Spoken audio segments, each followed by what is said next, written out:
Muito bem, vamos então aqui continuar de stablecoins para o funcionamento da blockchain. Bom, a blockchain é um tipo daquilo que chamamos de estrutura de dados.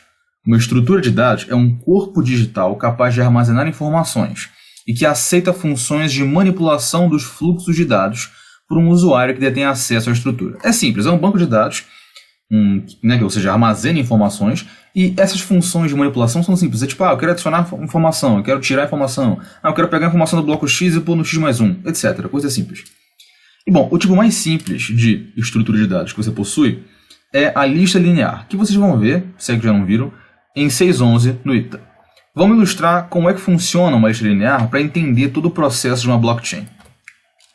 Bom, como eu disse, a lista linear ela é a mais simples das estruturas de dados convencionais. Ela é um encadeamento de blocos de memória, blocos esses com no mínimo 2 valores armazenados. Cada bloco possui 2 espaços de memória. Um espaço contém o conteúdo que você quer armazenar, é o seu objetivo. O objetivo que você quer nessa brincadeira toda aí é armazenar um valor. De fato, esse conteúdo que você quer armazenar, esse é um dos espaços de memória de cada bloco. E o outro espaço de memória dentro do bloco contém o endereço do próximo bloco. Isso é o que chamamos de ponteiro. Por que ponteiro? Ponteiro é um nome que indica justamente o quê? O bloco atual aponta para onde está o próximo bloco na memória. No bloco N, eu vou ter 2 espaços. Dois espaços nesse meu bloco N.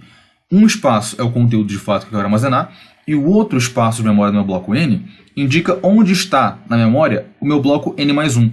De forma que um leitor de memória, que quando ele encontrar meu bloco N e quiser achar o bloco N mais 1, é só ele ler esse segundo espaço de memória, e ele vai conseguir, ele está indexado no índice tal, do meu hardware de memória. Simples assim, e aí eu consigo ir diretamente para aquele ponto, para o bloco N mais 1. O ponteiro ele é fundamental, pois ao se ler um valor da lista, ele indica para o leitor onde está na memória do sistema o próximo valor a ser lido. Eu vou aqui ilustrar melhor esse funcionamento e vai ser fundamental para entender a blockchain. Bom, todo o quadro abaixo é o espaço de memória de um sistema qualquer, ordenado desde o endereço de memória 00 até o FF. Isso aqui, esse 00FF aqui, é indexação hexadecimal. O que isso quer dizer? Bom, ao invés de eu ter, por exemplo, no sistema decimal, no decimal eu tenho, por exemplo, 12. 12 é o quê? 1 vezes 10 mais 2 vezes 1. 12, certo? No hexadecimal, eu tenho do 0 ao 9, o 10 é o A, o 11 é o B, o 12 é o C, assim por diante, até o F, que é o 15. Então aqui eu tenho 15, F, eu tenho F vezes 16 mais F somente. Ou seja, eu tenho 15 vezes 16 mais 15. Isso dá 255.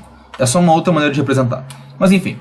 Bom, veja que muitas vezes os conteúdos podem ser inseridos na memória de maneira a pular espaços, ou mesmo randomicamente. Como assim? Aqui é um espaço contínuo de memória, e um escritor de memória, um programa, ele foi escrevendo meus conteúdos de maneira randômica. Ou seja, ele escreveu o conteúdo 1 no índice 0 de memória, escreveu o conteúdo 2 no índice FF de memória, o conteúdo 3, ou seja, o terceiro conteúdo que eu quero ler na minha lista, na minha ordenação, no índice 34, lembrando que não é 34, é 34 hexadecimal.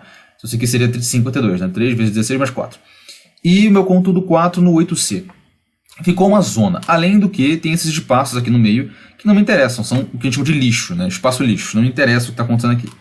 Bom, se um leitor fosse ler isso aqui na ordem correta, na ordem indexada aqui continuamente, ele leria conteúdo 1 aqui no 0, aí iria para o 01, 02, 03, ou seja, conteúdo 1, lixo, lixo, lixo, lixo, lixo, até chegar no conteúdo 3, lixo, lixo, até no 4, até no 2, seria uma zona. Então o que a gente faz? Quando a gente escreve, se a gente quiser encadear numa estrutura de dados do tipo lista linear, no momento que a gente escreve o nosso dado, não só escrevemos o dado, a gente escreve onde está na memória o próximo conteúdo a ser lido. Então aqui, por exemplo, no índice 00, escrevi o conteúdo 1. Aí eu escrevo FF. O que eu quero dizer com isso? Eu quero dizer que o próximo conteúdo que eu vou escrever está no endereço FF. Aí eu escrevo o conteúdo 2. Agora eu vou escrever 34. O que isso quer dizer? 34, né? Quer dizer, 34. O que isso quer dizer? Quer dizer que o próximo conteúdo que eu vou escrever, que é o conteúdo 3, vai estar indexado no 34. Escrevo o conteúdo 3. Agora, 8C que eu escrevo no meu ponteiro. O que o ponteiro está apontando? Ele aponta para o próximo conteúdo da memória que eu vou escrever, que é qual? O conteúdo 4. Onde vai estar indexado? No 8C. Então aqui no 8C eu escrevo o conteúdo 4. Aí eu escrevo aqui nulo. Nulo significa que vai para o endereço nulo. Endereço nulo significa o seguinte: acabou a lista. Eu parei de escrever. É isso que quer dizer. Vamos mostrar de maneira mais interativa. Como eu disse, se reservarmos um valor no espaço de memória, no bloco, para indicar qual é o endereço do próximo bloco a ser lido pelo usuário, tudo fica mais fácil. Então, aqui eu escrevo conteúdo 1, eu tenho esse FF, que é o meu espaço de memória, que aponta para o próximo bloco. Bloco esse aqui, né, para o conteúdo 2. Por isso que chama ponteiro. Eu tenho um FF aqui que aponta para esse bloco do conteúdo 2, que tem endereço FF. E aqui eu vou escrevendo a minha lista. Esse aqui é o meu primeiro bloco com o conteúdo 1, e aqui está o FF, que é o endereço de memória do próximo bloco. Então ele aponta para o próximo bloco, por isso que é ponteiro.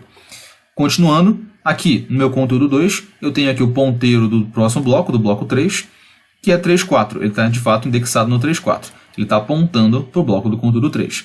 E aí eu vou continuando a ler. Né? Eu li o conteúdo 1, fui para o ponteiro do bloco 1 e mostrou o conteúdo 2. Li o conteúdo 2, agora eu li o ponteiro. Onde é que está o meu próximo conteúdo a ser lido? No 3.4. Vou para o 3.4, aqui, leio o meu conteúdo 3. Legal, li o conteúdo 3, armazenei ele aqui. O que eu faço agora? Olho para o ponteiro, 8C. Onde é que vai ser o meu próximo bloco? Ele vai estar no conteúdo 8C? Legal. Então agora eu venho para o 8C, leio o meu conteúdo 4. Li aqui meu conteúdo 4. Qual é o próximo ponteiro? Nulo. Nulo quer dizer o quê? Quer dizer que eu tenho um bloco no nulo? Não. Sempre que o leitor de memória ele lê nulo, ele entende que acabou a leitura. É como se fosse um terra, vamos dizer assim. Então acabou aqui a minha brincadeira. Então, veja que durante todo esse processo eu fui lendo os conteúdos que eu queria ler e os ponteiros foram me dizendo onde estava cada bloco de memória na brincadeira. Quando eu leio o nulo no meu espaço de ponteiros, significa que acabou a leitura. Então, veja aqui, eu consegui preencher, eu consegui ler na ordem correta, ou até escrever em outro local, caso você queira, fica à vontade. Eu consegui ler na ordem correta os conteúdos que eu coloquei na minha memória contínua, sem ter que perder tempo absurdo lendo cada item por item, 01, 02, 03, 04, ou seja, ler conteúdo 1, lixo, lixo, lixo, lixo, lixo, conteúdo 3, que está ao contrário, né? Lixo, lixo, lixo, lixo, lixo, conteúdo 4, conteúdo 2. Eu li tudo errado dessa maneira e perdi muito tempo. Agora, com o lixo linear e com ponteiros, eu consigo achar meu caminho no meio dessa maçaroca de dados aqui. A lista linear está completa, um leitor de memória, ao ler os valores dos ponteiros, prosseguirá conforme a lista encadeada. Continuando aqui a brincadeira, estruturas de dados podem ser programadas para trabalhar com certas funções, executadas por uma rotina computacional ou por uma interação direta do usuário. Quais seriam essas funções de programação de fluxo de dados? Bom, as mais óbvias seriam adicionar um nó. Então, nesse caso, faremos o ponteiro do último nó apontar para um novo endereço. E esse novo nó recebe um conteúdo e aponta para o terra. Como assim? Bom, vamos voltar aqui para o exemplo de antes. Eu tinha aqui nó 1, nó 2, nó 3, nó 4. E se voltarmos aqui, o nó 4 ele tinha o ponteiro nulo, ou seja, ele apontava para cá. Agora, se eu quiser, por exemplo, escrever um conteúdo 5 em algum bloco de memória, o que eu faço? Eu escolho o endereço que eu vou escrever esse novo bloco, então, por exemplo, o endereço 1A. Então, ao invés de colocar nulo aqui, que era o que indicava o fim de lista, agora eu troco nulo e escrevo 1A aqui. 1A me aponta o próximo nó, o próximo bloco de memória. E aí, nesse bloco de memória de índice 1A, eu escrevo o conteúdo 5 e eu faço o ponteiro desse bloco 5 apontar para o nulo. Essa é a brincadeira. Então, como eu disse antes, você faz o ponteiro do último nó apontar para um novo endereço, e esse novo nó recebe o conteúdo e aponta para o terra. É assim que você aciona um nó. Essa é uma função de adicionar dados na minha lista. Outra função, que eu não vou nem comentar muito, é deletar o nó, que nesse caso, simplesmente você o penúltimo nó aponta para o terra. Ou seja, é como se, aqui voltando, vamos supor que eu quisesse deletar o nó 5. O que eu faço? Para deletar o nó 5, eu faço o ponteiro do 4 apontar para o nulo. Aí, ao invés de apontar para cá, ele vai apontar para cá. Ele vai apontar para o nulo. E é como se o 5 fosse deletado. Essa é a brincadeira. Lógico que na programação em linguagem C, por exemplo, tem que libertar o nó, tem que fazer um free no nó para você não dar memory leak. Mas na prática, essa é a brincadeira. Eu não vou nem ilustrar aqui a deletar nó, porque é desnecessário, né? Blockchain, vamos ver para frente, vamos ver que não tem deleção de nó. Bom, e muitas outras funções são possíveis, né? Vamos ver com muito mais detalhes isso aí, se é que já não viram, em programação em C++, de estruturas de dados e algoritmos em 6.11. Bom, legal, lindo. Agora vamos entender por que vimos tudo isso daqui. Bom, blockchain, no fundo, é um tipo de lista linear, em que o bloco atual aponta para o bloco seguinte, que nem a lista linear. Entretanto, ela tem várias características que a tornam única. Primeiro, ela é auditada e rodada por inúmeros nós de computação ao mesmo tempo, espalhados pelo mundo, sem uma autoridade central regulando. 2. É impossível deletar um nó no bloco da lista. A blockchain é imutável. Eu não tenho função de deletar nó, tá? Só função de adicionar nó, não de deletar.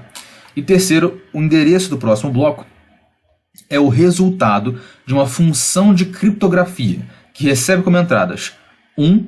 O endereço do bloco atual, e 2. O conteúdo do bloco atual.